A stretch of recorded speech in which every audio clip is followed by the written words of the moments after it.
Hello, Monetization Nation. I'm Nathan Gwilliam, your host, and welcome back to another episode with Adam Witty.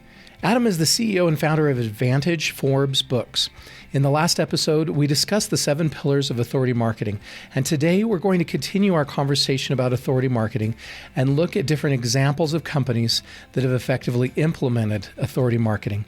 We'll also discuss benefits of authority marketing. We're going to cover the following key takeaways. Number 1, authority marketing can help us generate more leads, increase our revenue streams, and ultimately find more success. Number 2, authority marketing helps differentiate us. Number 3, one of the worst things we can do is try to compete on price alone. Number 4, in most cases, anything that can be a catalyst of great success requires great time, effort, energy, and investment. Number 5, there are riches in the niches. Number 6, people don't buy from companies, they buy from people. Maybe you could go back through and give us an example of a story with each of those 7 pillars of a company that did a good job of leveraging that pillar, maybe the difference that it made for that company. Yeah, so when we think about authority marketing and how you put it into practice, right? So I think about Steve Gilliland. And Steve Gilliland was a speaker. He was a motivational speaker. He was an executive for most of his business career, and he decided when he retired that he had a motivational message that he wanted to share with the world. And so Steve came to me and said, Adam, I've got all of these stories. I've got all this content. I'm a retired executive. I want to speak. I want to share what I know with others. How do I do it? And ultimately, over a course of about 10 years, we partnered with Steve and we created 7 different books. And what Steve did is each one of those books was also a keynote speech. So he can now speak to the same audience technically 7 different times on 7 different topics. So he's using speaking, he's using content marketing, he's leveraging both of those pillars, right? And guess what? Every time he goes and speaks, the audience has an opportunity to buy a copy of his book and take it home with them. So now, instead of getting just a speaking fee, Steve's selling anywhere from 50 to 150, 250 copies of his book every time that he speaks.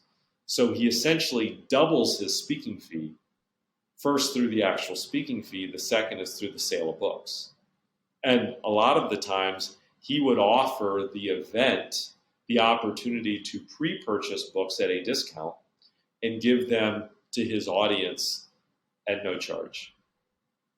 Steve went from speaking about 25 times a year, making an average of $5,000. So that's $125,000 income as a speaker. When he endeavored in this authority journey with us, he ended up growing that to about 150 speaking events a year at an average revenue of $10,000 per event in speaking fee and book sales. So he grew his business by a factor of about 12x to $1.5 million a year, right? By really implementing these ideas and principles of authority marketing. I think about Dr. Jamie Reynolds, who's an orthodontist in Detroit, Michigan. And Dr. Reynolds really utilized PR and media as his secret sauce to build his credibility. And so now when you walk into Dr. Reynolds' office or when you go to his website, askdrreynolds.com, you see over 100 different logos of all of the media, the newspapers, the magazines, the TV shows, the radio shows that he's been interviewed or featured in.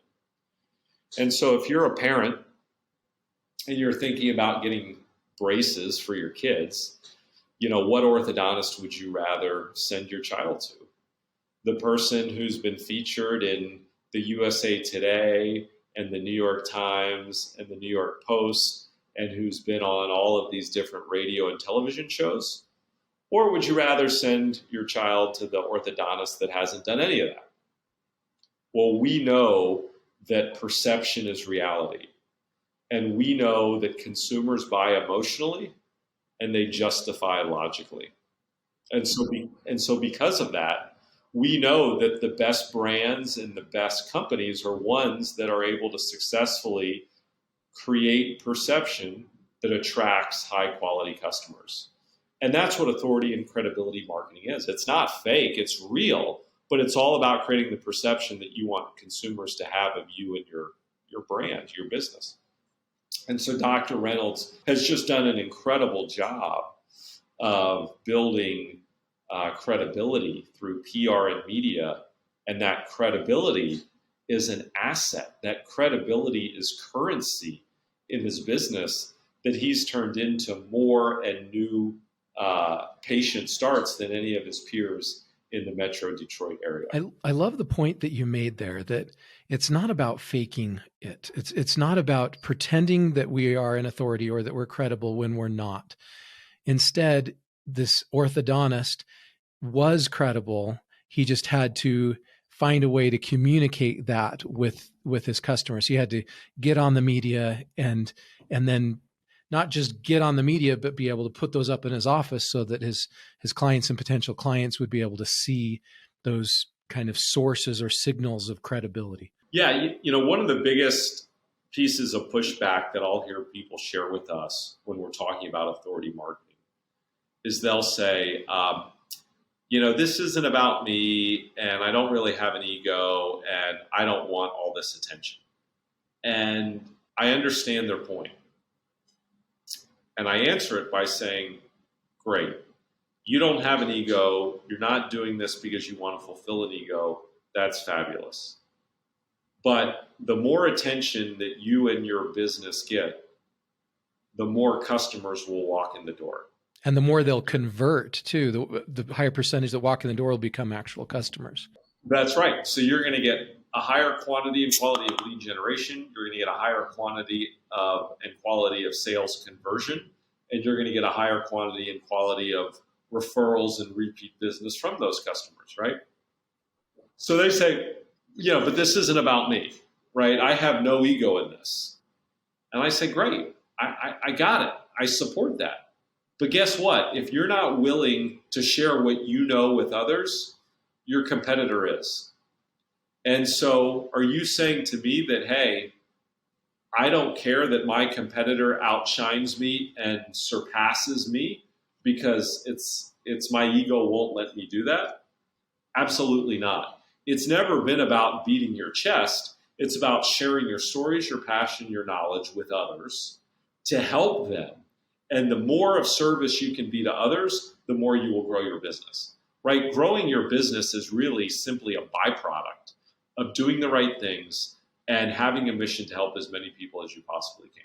Any other stories or examples you could share? So there's a lot. So I'll give you another one.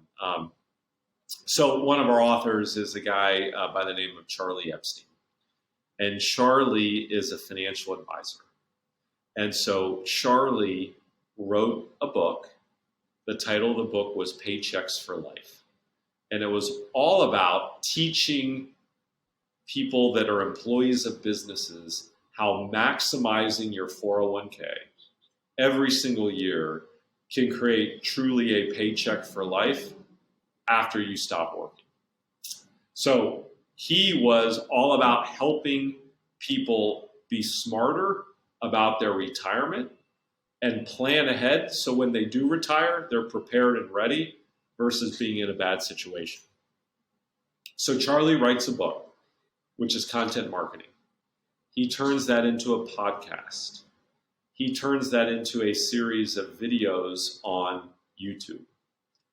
And because Charlie, in his early career, was a one-man stand-up comic, he decides to turn it into a comedy reality show, a one-man comedy reality show, okay? So what does he do? He creates content, book, podcast, YouTube videos, etc.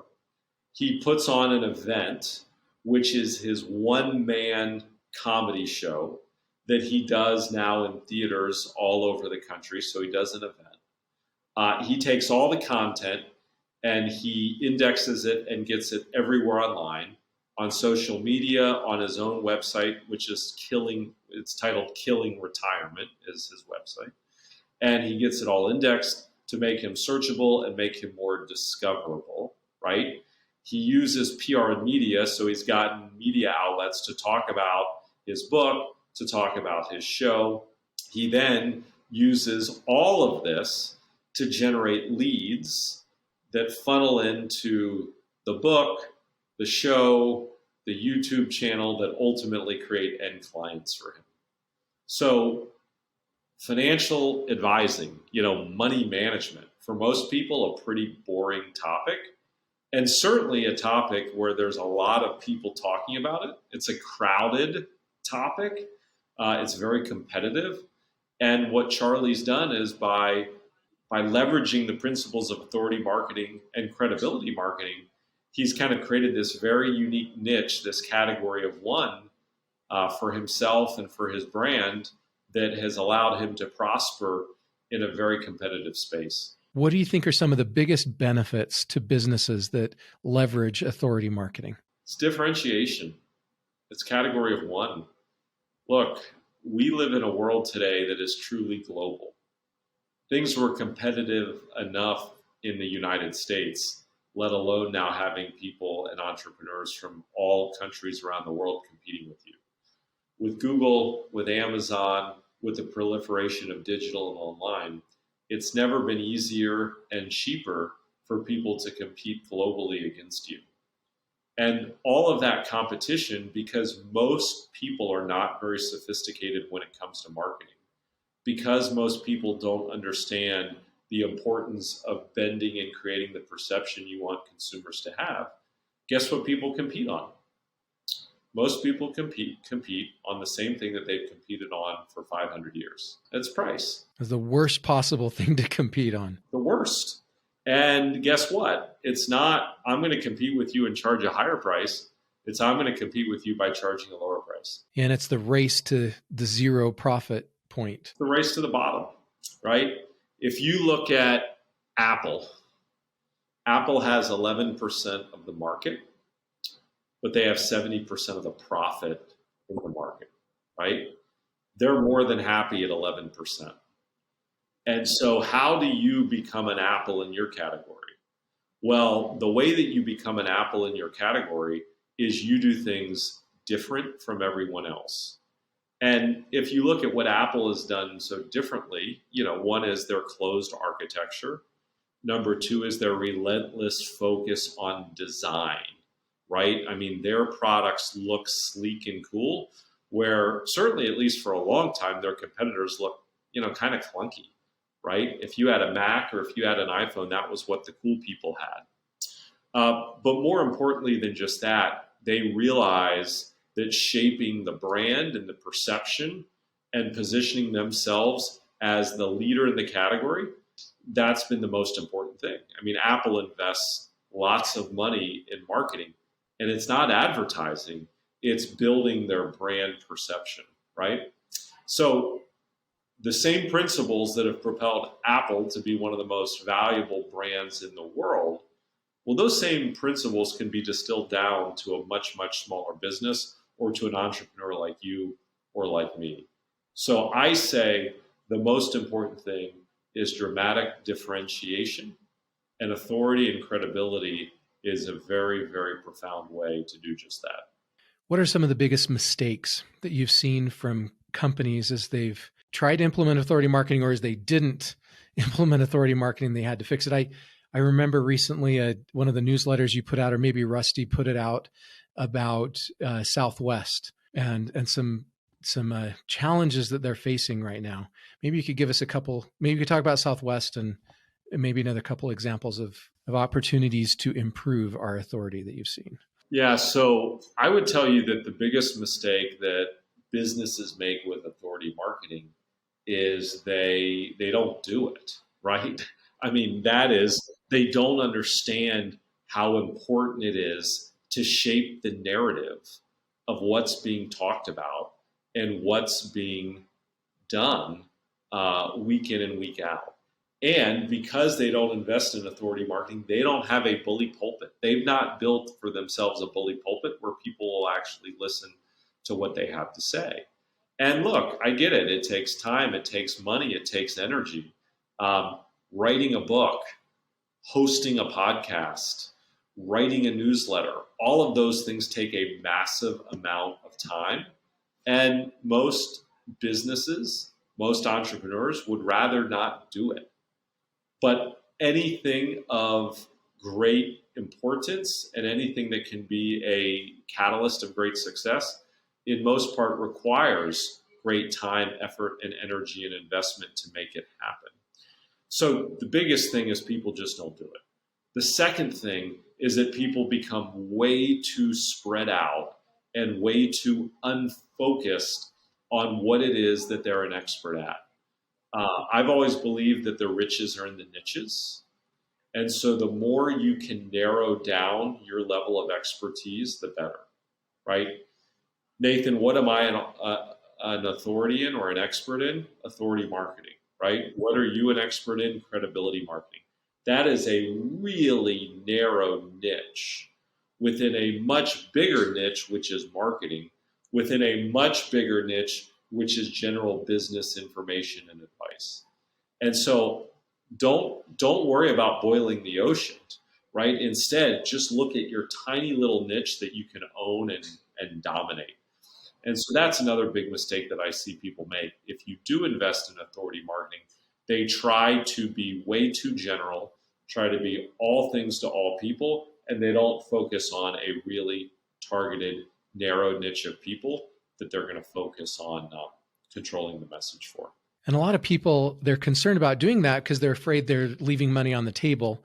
But what they don't realize is that when you try to be all things to all people, you're competing with so many different people. And as you niche it down, you can become number one in the world. And it's much easier to close those deals. And you can actually make a lot more money focusing on a niche than trying to be way too broad. Yeah, category of one, right? Put yourself in a category of one where nobody else can claim to be or do as you are. And that requires focus, and that requires just, that pinpointed laser-like relentless implementation. The famous story of Steve Jobs when he came back to Apple after his wilderness years.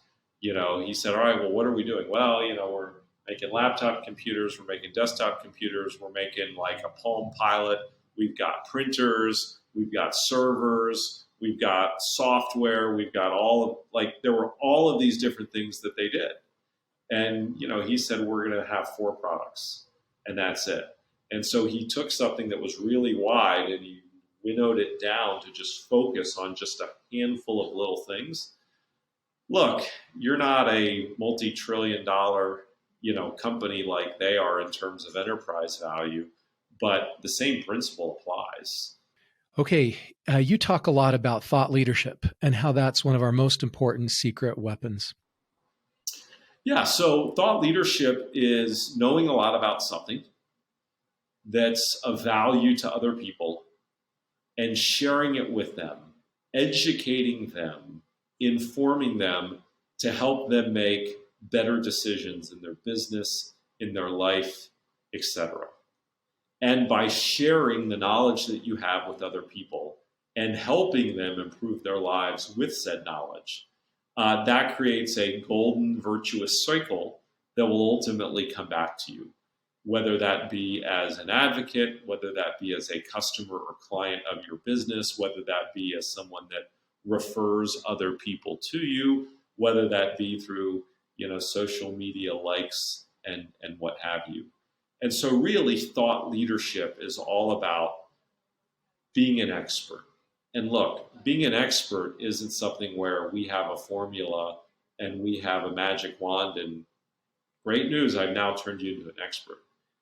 Building expertise takes time, in some cases, years or decades for people to ultimately build. But thought leadership is leveraging the expertise that you have and sharing it with other people to actually make you as a go-to person that other people know, see, recognize, respect, where people say, we want to hear what you have to say about this topic because you know so much about it. So once we've done that and we have set ourselves apart as a thought leader, we've become an authority in our niche. How does that actually help us to grow our business, the bottom line profitability of the organization? Yeah, people don't buy companies, they buy people. And so your status as a thought leader and an expert conveys upon the entire organization and the entire business, right? So it goes back to, how do you attract people to your company in the first place? Is it that crass commercial message with the buy now button or the call this number right now to get 50% off your order? Is that how you acquire a customer? Or do you acquire a customer because someone read a book that you wrote, read an article that you wrote, listened to a podcast that you were on and said, you know what, this guy or this gal, what they're saying makes a lot of sense. I'd like to learn more. I'd like to talk to him, or I'd like to talk to his or her company. That's what it really is. Thought leadership is about producing better customers, because the customer that clicks on the buy now button because of a coupon or a discount is not the same quality customer that reads your book, listens to your podcast, is thought provoked, and then says, you know what? I should call them. So look, does thought leadership marketing work for everybody? Well, if you gave me enough time, I could probably show you how it could.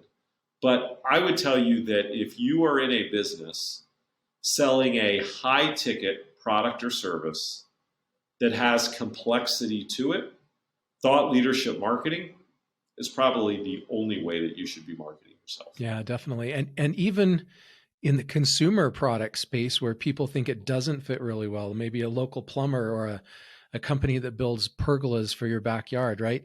You can become an expert in designing beautiful backyards, or, you know, in all of these different niches. It would be hard to find a place where thought leadership could not help you as an organization. Yeah, we had a client that we served who was an undertaker.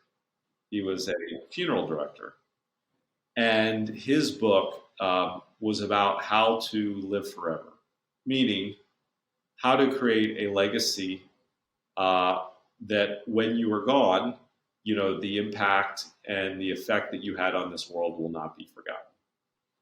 And he used it as a tool for helping patients with a terminal illness or helping people in hospice really think through, you know, what impact do I want to have on the world? How do I want to be remembered? What do I want people thinking about me, saying about me? And he wrote a book that really guided them in their thinking, right? And so, look, I mean, for him, it was something about, how do I help these people leave the world with dignity? And how do I help these people really think through their last weeks, you know, and months in an organized fashion? I mean, his motivation for this wasn't, you know, how do I get more people to call me when their loved one passes away to handle their funeral arrangements? There was a more altruistic reason for him doing this book. But the end result is, you know, these people that he helped wanted him to handle the arrangements after they were gone. It's morbid.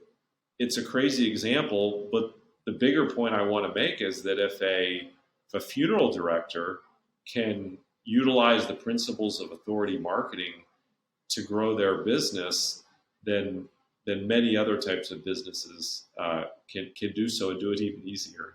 Thank you so much, Adam, for sharing your stories and insights with us today.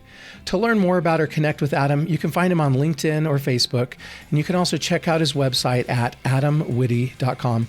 And there's links to each of those sites in the blog post for this episode on our website. You can also get a free copy of my ebook about passion marketing and learn how you can become a top priority of your ideal customers at passionmarketing.com.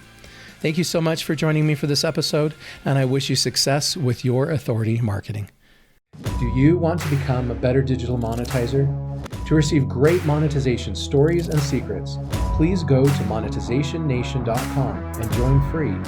And if you liked today's episode, please subscribe to the show and share it.